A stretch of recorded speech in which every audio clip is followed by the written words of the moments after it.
ध्यान कैसे कर सकते हैं? ध्यान करना मतलब किसी भी काम में ध्यान लगा कैसे सकते हैं? लगाना वो अवेयरनेस बढ़ा के करिए। मतलब कंसंट्रेशन नहीं बनता, जैसे पढ़ाई ले अगर लीजिए या हाँ, तो उसके लिए आपको मैं कुछ टेक्निक बता देता हूँ, हम्म, वो करिए। कैसे? आपके पास ईमान दस्ता है?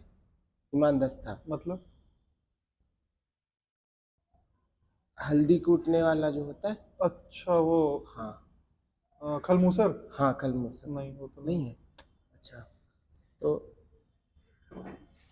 जैसे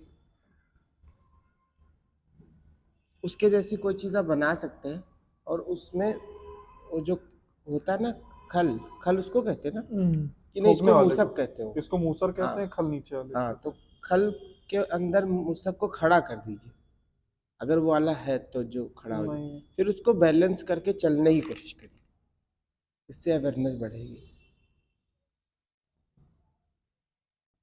इस तरह के और भी कई टेक्निक्स हैं। आप, सर पे किताब रख के चलने से हाँ, कोई भी तरह का काम वो आप तो कर सकते बैलेंसिंग हो गया। हैं। नहीं तो उसी से अवेयरनेस बढ़ती है। अब जैसे ये बॉटल है आपकी, इसको हाथ में लेके ऐसे इसको चलने से इसको ऐसा जंप करा के कैच करिए। तो फिर मैं यही करता रह जाऊँ। मेन है कि जैसे पढ़ाई हो गई या कोई और भी काम हो गया, फॉर एग्जाम्पल पढ़ाई तो एक बहुत छोटा सा हिस्सा है, नहीं, कोई अगर आज जैसे जैसे आप इसमें माहिर हो जाएंगे, जो मैं बता रहा हूँ, अवेयरनेस का कोई भी टेक्निक ले लीजिए, कोई भी प्रैक्टिकल गेम ले लीजिए, इस तरह से जो आपको लगे कि अवेयरनेस बढ़ा रहा है, जैसे रस्सी पे चलना लोग करते हैं, तो वो जब आप लेके चलेंगे तो आपको महसूस होगा कि आप उसी एकाग्रता को उपलब्ध हो रहे हैं जो एक बच्ची रस्सी पे चलने वाली करती है। ठीक है, लेकिन तो इसको करने करते आपकी अवेयरनेस अगर इतनी है, तो वो इतनी हो जाएगी, आपको खुद पता चलेगा। रोज़मर्रा आप जिन चीज़ों से गुजरते हैं अपने 24 घंटे के दिनचर्या से, उसमें आपको वो चीज़ें नज़र आने लगेंगी जो थीं, लेकिन आपको लगेगा अरे इसको तो मैंने कभी गौर से देखा ही नहीं। ये आपकी अवेयरनेस बढ़ने से पता चलेगा। हो सकता है आपको लगे कि अरे मैंने अपने घड़ी को इस तरह नहीं देखा, इसका कलर ये है, यहाँ पे ये चीज़ तो नहीं है मेरे लिए, ये तो कितने साल से मेरे पास है। इसी तरह से बैग में हो सकता है, कोई ईयरिंग हो सकता है, कुछ भी, ये अवेयरनेस से ही आता है।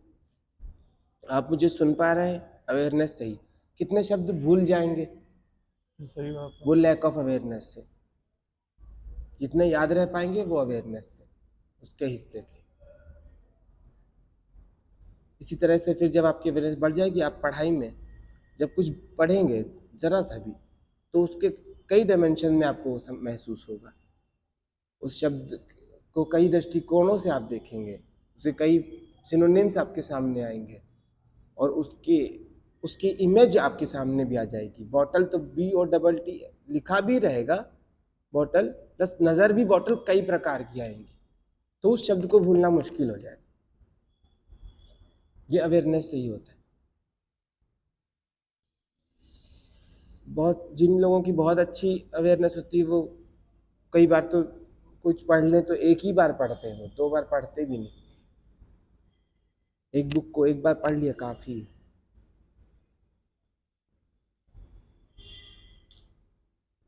अब एक चश्मे का टिक एक बार हुआ, ये आपके अवेयरनेस में हुआ, तो ये आपको याद रहेगा। अगर नहीं अवेयरनेस होती तो आप गौर नहीं करेंगे कितनी बार टिप हुआ था। सब कुछ, ये गाड़ियों का शोर, यार एक इंजन चल रहा है, हमारा अनकॉन्शियस माइंड सब कुछ याद रखता है। इसी को हिप्नोटिज्म में व्यक्ति को हिप्नोटाइज करके उसके कई साल पीछे की मेमोरीज में पूछा जाता है। तो हिप्नोसिस सही है? हाँ,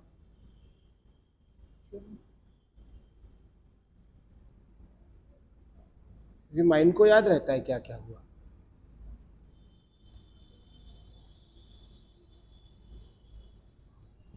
इसको कहते हैं अवचेतन मन। गुस्सा आए तो क्या करना चाहिए? गुस्सा अगर आ ही जाए तो कुछ नहीं कर सकते, तो गुस्सा कर लीजिए, उसको डाइवर्ट करिए कहीं ना कहीं। हो सके तो ऐसी जगह डाइवर्ट करिए जहाँ कम से कम नुकसान हो, लेकिन अगली आने वाली गुस्सा के लिए प्रिपरेशन करिए।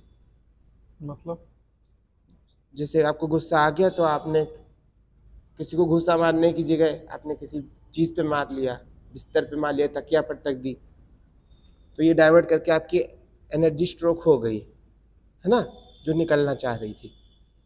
क्योंकि एनर्जी का नियम हम जानते हैं, तो उससे हमें डाइवर्ट करना होगा, नष्ट तो कर नहीं सकते। और ना आए उसके लिए और ना आए आगे से, उसके लिए आपको अपनी करुणा बढ़ानी पड़ेगी, दूसरे को खुद से अलग ना समझें। फ्रस्ट्रेशन हो तो म्यूजिक सुने, चिढ़ हो जाए, जैसे फ्रस्ट्रेशन हो जाए तो वो काम ना करें जिससे चिढ़ बढ़े, छोड़ दें उसको, जहर की तरह त्याग दें। विवेकानंद जी की बात याद रखें। लेकिन अगर वो काम जरूरी हो, अच्छा हो तो तब भी ना करें, आपको फ्रस्ट्रेशन दे रहा है तो आपके लिए अच्छा नहीं है ना। कौन सा काम अच्छा है, जरूरी है, ये तो आपको सेटिस्फेक्शन डिसाइड करना चाहिए, मापक उसका सेटिस्फेक्शन होना चाहिए, ना कि कोई पैसा, धन या कोई पद। ठीक है। लेकिन उसको ना करना अगर हानिकारक हो हमारे लिए ज्यादा ज़्यादा आपके फ्रस्ट्रेशन से ज़्यादा, हो सकता है ना, तो लॉन्गर तब करिए। हमें ना दिख रहा हो, अगला हमें समझाना चाह रहा हो तो नहीं, अगले का यकीन मत करिए, आप जितना दिखे उतने का यकीन करिए। आपको अगर लग रहा है कि आपके फ्रस्ट्रेशन से ज़्यादा ये टेंशन लेनी ज़रूरी है, तो तब लीजिए, वरना फ्रस्ट्रेशन मत लीजिए और काम भी मत करिए, कोई अगला चाहे जो कहे।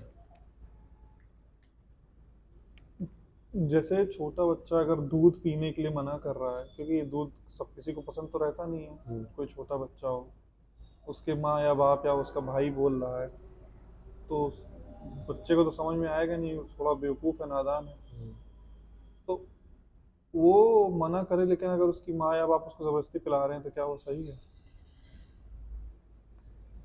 नहीं पिला, हाँ गलत है, क्योंकि बच्चे को उस समय मत पिलाओ, जब भूख लगेगी खुद पिएगा। बच्चे तो खुद ही रोते हैं दूध के लिए। नहीं नहीं, तो दूध, वो छोटे बच्चे नहीं, हम्म। थोड़े से बड़े, 3 4 5 साल तक के बच्चे अगर, छोटे बच्चों को तो उनको उनके दिमाग में है ही है कि एक नेचुरल रिफ्लेक्स है कि दूध पीना है, उसके अलावा कुछ डाइजेस्ट भी नहीं होगा। हाँ जो थोड़े बड़े बच्चे हो गए हैं, हाँ, तो उन्हें नहीं पीना चाहिए, मत पिलाएं, जबरदस्ती नहीं करना चाहिए, वो अगर उससे नुकसान हो तो कोई नुकसान नहीं होगा। दूध ना पीने से सब कहने की बात है। दूध इंसान के बच्चे के लिए, छोटे 2 4 साल तक सही है, उससे ज़्यादा बाद पीने की जरूरत नहीं है बच्चे को, खाना खाना चाहिए उसको। अगर खाना भी ना खा रहा हो तो उस वो चीज़ें ना खा रहा हो, पौष्टिक चीज़ें तो ना खिलाए, लेकिन ज़बरदस्ती करना कोई तरीका नहीं है। ना खिलाएं, लेकिन कल को अगर बच्चा बीमार पड़ेगा तो उससे नहीं, भूख नुकसान। लगेगी, खुद ही बीमार क्यों पड़ेगा, पहले तो भूख लगेगी बीमारी से पहले। भूख लगेगी तो थोड़ा बहुत खाएगा, लेकिन फिर इधर उधर की चीज़ें खा लेगा, उसके पास अगर अवेलेबल होंगी या तो नहीं भी बच्चे, होंगी। यही इसीलिए तो पेरेंट्स को ध्यान रखना चाहिए ना, किस माहौल पे बच्चे को रख रहे हैं। ऐसे एरिया में जाने ही ना दे कि कुछ गलत खाए, उसके पास अच्छी चीज़ें ही रखें, भूख लगेगी वही खाएगा।